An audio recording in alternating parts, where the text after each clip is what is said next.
Nah, gini bang kondisi kaki bebeknya. Yang ini udah nggak ada lagi stiker. Ini masih ada stiker yang ditambahin waktu beli dulu. Nih tinggal copot aja, masih bagus nih bang.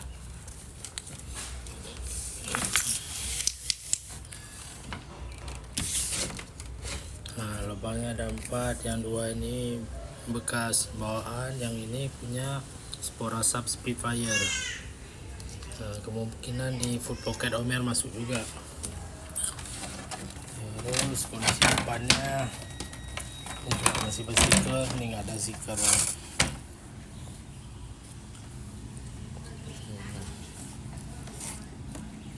Nah, ini karena stiffnessnya hard, jadi di sini kemarin saya potong sedikit biar ada bending.